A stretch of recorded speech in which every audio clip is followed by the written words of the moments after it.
22 বছরের প্রিয়জিৎ শেষ নিঃশ্বাস ফেললেন জিমেই। বাংলার ক্রিকেট হারালো এক প্রতিভাকে।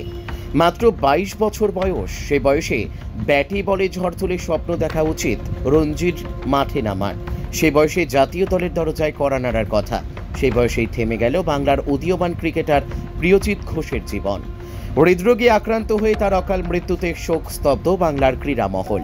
বীরভূম জেলার বোলপুরের বাসিন্দা প্রিয়জিৎ এদিন সকালে মিশন কম্পাউন্ড এলাকার এক জিমে শরীরচর্চার সময় হঠাৎই অসুস্থ হয়ে পড়েন। দ্রুত হাসপাতালে নিয়ে যাওয়া হলেও চিকিৎসকরা তাকে মৃত বলে ঘোষণা করেন। হৃদরোগে আক্রান্ত হয়ে মৃত্যু হয়েছে বলেই প্রাথমিক চিকিৎসার রিপোর্টে জানা গেছে। প্রিয়জিৎ 2018 থেকে 19 মরশুমে সিএবি আয়োজিত আন্তঃজেলা অনূর্ধ্ব 16 টুর্নামেন্টে সর্বোচ্চ রান সংগ্রাহক হিসেবে নিজের প্রতিভা প্রমাণ করেছিলেন। ক্রিকেট অ্যাসোসিয়েশন অফ বেঙ্গল তার কৃতিত্বের জন্য তাকে পুরস্কৃত করেছিল।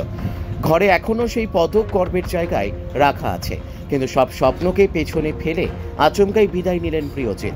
পরিবার, বন্ধুবান্ধব ও ক্রিকেটের সতীর্থরা এখনও মানতে পারছেন না এই শোক বার্তা। চিকিৎসকরা বলছেন, অস্বাভাবিক হলেও কম বয়সীদের মধ্যে হৃদরোগজনিত মৃত্যু বাড়ছে। কোভিড পরবর্তী প্রভাব, অনিয়মিত জীবনযাপন এবং অতিরিক্ত স্ট্রেস এইসবই দায়ী। 25 বছর পেরোলেই রক্তচাপ, সুগার, কোলেস্টেরল এবং ওজন নিয়মিত পরীক্ষা করার পরামর্শ দিয়েছেন বিশেষজ্ঞরা। আজ এই মৃত্যু শুধু একজন প্রতিভার শেষ নয়, বরং গোটা সমাজের কাছে সতর্ক বার্তা। কাজী আমিরুল ইসলামের রিপোর্ট, এস নিউজ বাংলা। মৃত্যু সবসময় বেদনা দেয় এবং বলতে পারি যে বীরভূম জেলার উদীয়মান ক্রিকেটার।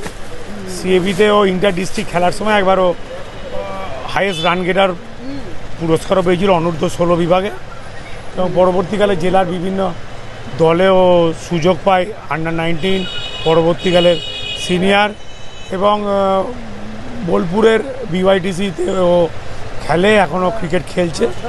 এবং প্রত্যেক মানুষের মৃত্যু যেমন বেদনাদায়ক, একজন ক্রীড়ামোদী মানুষ হিসাবে আমার ক্রীড়া ব্যক্তিত্ব, মানে বিশেষ করে একটা ইয়াং ক্রিকেটারের মৃত্যু সত্যিকারের বেদনাদায়ক, এবং এই লস একটা গ্রেট লস, এটুকুনি বলতে।